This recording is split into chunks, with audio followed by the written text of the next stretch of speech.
어느 날 나는 친구들과 함께 오랜만에 여행을 가기로 했다. 목적지는 유명한 산속의 작은 마을이었다. 그곳은 아름다운 경치와 맑은 공기로 유명했지만 동시에 기묘한 전설로도 알려져 있었다. 마을 근처의 산에는 오래전부터 귀신의 숲이라 불리는 곳이 있었다. 그 숲의 깊은 곳에서는 이상한 일들이 종종 일어난다는 소문이 돌았다. 어떤 사람들은 그곳에서 비명소리를 들었다고도 했고 어떤 사람들은 한 번도 돌아오지 못했다고 했다. 우리 일행은 그 전설을 그저 흥미로운 이야기로만 생각했고 마을에 도착한 첫날 밤에 숲으로 향하기로 했다. 우리는 마을에서 간단한 장비를 챙기고 해가 지기 시작할 때쯤 산길을 따라 숲으로 들어갔다. 숲은 생각보다 어두웠고 달빛조차 나뭇잎 사이로 거의 들지 않아 깊은 어둠 속에 잠긴 것 같았다. 친구들과 나는 서로 농담을 주고받으며 걷기 시작했다. 시간이 흐르며 점점 더 깊숙이 들어갔고 웃음소리도 점점 잦아들었다. 주위의 공기가 이상하리만큼 차갑고 무거웠다. 그때 우리의 앞길에 하얀 옷을 입은 여자의 형상이 나타났다. 그녀는 길 한가운데 가만히 서 있었고 얼굴은 보이지 않았다. 순간 우리는 모두 멈춰 섰다. 친구 중 하나가 용기를 내서 그 여자에게 말을 걸었다. 안녕하세요. 혹시 길을 잃으셨나요? 그러나 여자는 아무 대답도 하지 않았다. 대신 그녀는 천천히 우리 쪽으로 고개를 돌렸다. 마침내 그 여자의 얼굴을 보게 되었을 때 우리는 모두 얼어붙고 말았다. 그녀의 얼굴은 눈, 코, 입의 윤곽이 거의 사라진 마치 얼굴 없는 형체 그 자체였다. 순간 우리는 비명을 지르며 뒤로 물러섰다. 갑자기 여자는 기이한 웃음소리를 내며 우리의 곁을 스쳐 지나가 숲의 어둠 속으로 사라져갔다. 우리 일행은 그대로 숲을 빠져나와 마을로 도망쳤다. 숨이 차오르고 땀으로 흠뻑 젖은 우리는 겨우 마을에 도착했지만 이상하게도 아무도 그 이야기를 믿으려 하지 않았다. 마을 사람들은 그저 고개를 저으며 웃었고 여행 온 사람들은 늘 그런 이야기를 지어내는데 저 숲에서 무사히 돌아온 사람이 없다면 어떻게 그런 소문이 날 수 있겠습니까? 라고 말했다. 결국 우리는 다신 그 숲을 찾지 않았다. 그러나 그날 밤 이후로 나는 가끔씩 한밤중에 웃음소리를 듣는다. 그것은 어쩌면 숲에 여전히 남아있는 그녀의 잔상인지도 모르겠다.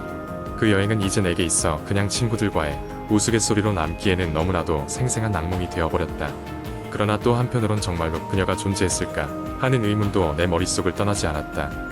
이야기는 여기까지야. 이런 공포 이야기는 사람들을 아찔하게 만들기도 하지만 때로는 단순한 상상의 산물로 보기도 한다. 하지만 가끔은 이런 이야기가 진짜일 것 같은 기묘한 두려움이 사람들의 마음속에 남아있기도 하지.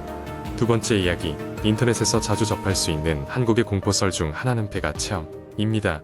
몇 년 전, 한 여름밤에 친구들 5명이 모였습니다.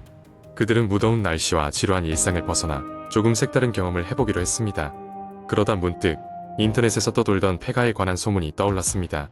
그곳은 오래전에 사람들이 갑작스럽게 떠났다는 폐가로 이후로도 이상한 소문이 끊이지 않는 흉가로 유명했습니다.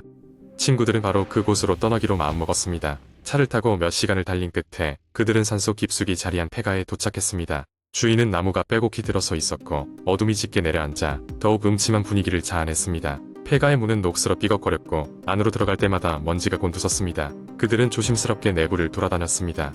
그러다 친구 중 한 명이 지하로 이어지는 계단을 발견했습니다. 호기심을 이기지 못한 그들은 지하를 탐험하기로 결정했습니다. 지하로 내려갈수록 차갑고 습한 공기가 몸을 감쌌고 불안한 기운이 엄습했습니다. 어느 방에서 이상한 소리가 들리기 시작했습니다. 마치 누군가가 속삭이는 것 같은 소리였지만 다른 친구들은 소리를 못 들었습니다. 그래서 친구들은 그 소리가 나는 방으로 향했습니다. 방이 가까워질수록 소리는 점점 더 분명해졌습니다. 그리고 방 안을 들여다보았을 때 그들은 숨이 멎을 뻔했습니다. 방 한켠에 사람의 형상이 서 있었던 것입니다. 그 형상은 천천히 그들에게 돌아섰습니다.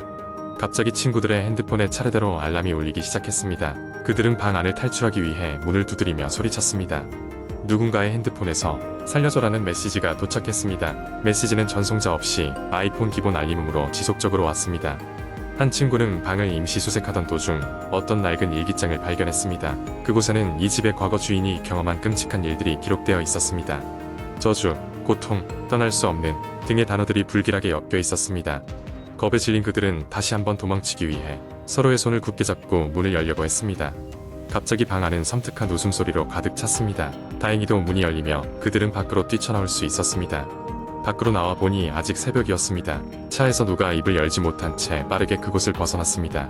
도시에 도착했을 때 그들은 카페에 들어가 따뜻한 음료를 마시며 이 이야기를 곱씹었습니다. 핸드폰은 이상 없이 정상적으로 돌아왔고 메시지도 사라졌습니다. 이후로 그들은 누구도 그 폐가에 대한 이야기를 다시 꺼내지 않았습니다. 여름밤의 장난이 이렇게 오싹한 공포로 변할 줄은 그 누구도 상상하지 못했습니다. 세 번째 이야기. 어느 외딴 시골 마을에 한 젊은 여자가 이사를 갔다. 그녀의 이름은 소연이었다.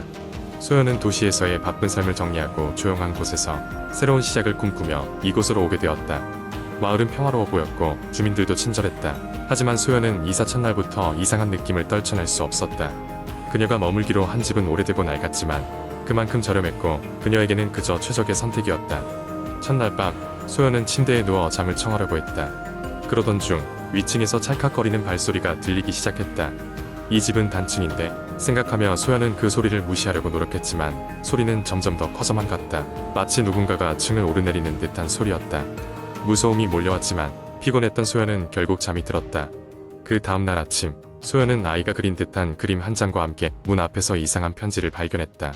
편지에는 같이 놀자라는 짧은 문구와 어린아이의 그림 같은 것이 있었다. 마을에 자신 이외에 다른 아이가 있는지 궁금했지만 소연은 별로 신경을 쓰지 않기로 했다. 며칠이 지났고 소연은 마을에 점점 익숙해졌다. 그러던 어느 날 밤 다시 그 발소리가 들리기 시작했다. 소연은 용기를 내서 집안을 살펴보기로 결심했다.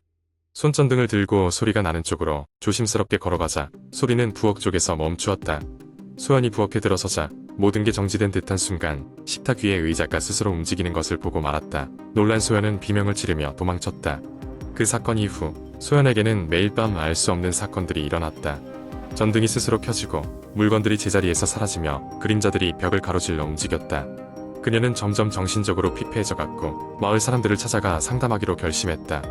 마을의 한 어르신은 조용히 소연을 불러앉히고 그 집의 과거에 대해 이야기해 주었다. 10년 전 그 집에서 한 아이가 실종되었고 그 이후로 그 집에는 이상한 일들이 끊이지 않았다는 것이었다. 그 이야기를 듣고 소연은 더욱 공포에 떨었다. 혹시 그 아이의 영혼이 아직 집에 남아있는 것은 아닌지 두려웠다. 소연은 그 이후로 밤마다 알 수 없는 꿈에 시달렸다. 꿈속에서 그녀는 자꾸만 그 아이와 마주쳤고 아이는 항상 같은 말을 반복했다. 같이 놀자 라고. 소연은 잠을 잘 수 없게 되었고 점점 쇠약해졌다. 결국 소연은 그 집에서 나가기로 결심했다. 집을 떠나기 전 그녀는 마지막으로 집 주변을 청소하던 중 낡은 나무 바닥 밑에서 낡은 장난감 상자를 발견했다. 그 상자에는 아이의 낡은 인형과 더불어 여러 장의 그림이 들어있었다. 모든 그림에는 똑같은 문구 같이 놀자가 쓰여 있었다. 소연은 그 상자를 마을 어르신에게 건네주며 이곳을 떠나 자신의 도시로 돌아갔다. 그 후 소연은 다시는 그 마을로 돌아가지 않았다. 그러나 여전히 밤마다 들리는 발자국 소리와 함께 소연은 그 아이의 마지막 메시지를 마음에 새긴 채 살아가고 있다. 같이 놀자는 그 짧은 말이 그녀의 기억 속에 영원히 남아있게 되었다. 네 번째 이야기. 어느 작은 마을에 한 젊은 여성이 살고 있었다.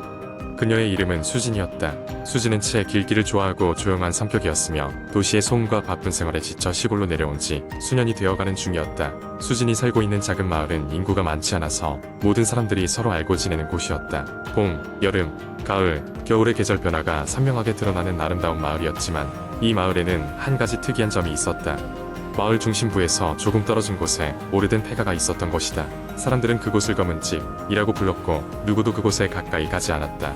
심지어 어른들은 아이들에게 그 집 근처엔 절대 가지 말라는 경고를 하곤 했다.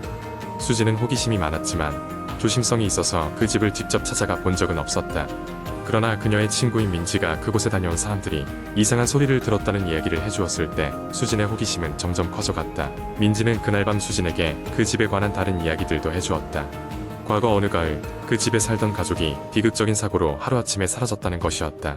마을 사람들은 그 사고가 단순한 사고가 아닐지도 모른다는 말을 하고 다녔다. 며칠 후 어느 비오는 날 수진은 민지와 함께 마을 뒷산으로 하이킹을 가기로 했었다. 초록빛 자연과 상쾌한 공기를 맡으며 산길을 걷던 둘은 미처 알지 못한 새 길로 접어들게 되었고 그 길 끝에서 곧바로 검은 집과 마주하게 되었다.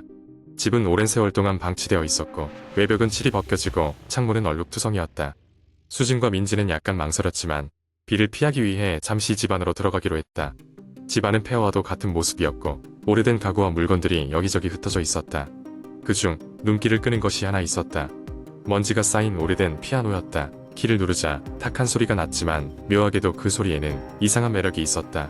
민지는 호기심 많은 성격답게 피아노 뚜껑을 열었고 그 안에는 누군가 남긴 줄 알 수 없는 노트 한 권이 놓여 있었다. 노트의 첫 페이지에는 흐릿한 필체로 여기서 빠져나갈 수 없다 라고 적혀 있었다. 둘은 놀랐지만 장난일 것이라고 생각하고선 다음 장을 넘겼다. 노트에는 집에 살던 가족의 일상과 그들이 겪었던 이상한 일들, 그리고 그들의 잃어버린 시간이 기록되어 있었다. 특히 집주인은 항상 새벽 3시가 되면 들려오던 발소리 때문에 불면증에 시달렸고, 거울 속에서 무언가가 자신을 바라보고 있다는 느낌을 받았다고 적혀 있었다. 수가 떨리기 시작한 민지는 더 이상 그곳에 머물고 싶지 않았다. 수진 역시 마음이 불안해졌고 그들은 서둘러 집을 빠져나왔다. 집을 나오면서도 수진은 계속해서 뒤에서 무언가 따라오는 듯한 느낌에 휩싸였다. 비는 그칠 기미가 보이지 않았고 하늘은 어두웠다. 마을로 돌아오는 길에 둘은 서로 아무 말도 하지 않았다. 그러나 그날 밤 수진은 한 시끄러운 꿈을 꾸었다. 꿈속에서 그녀는 다시 그 집에 있었고 피아노 옆에 앉아있는 한 소녀와 마주하고 있었다.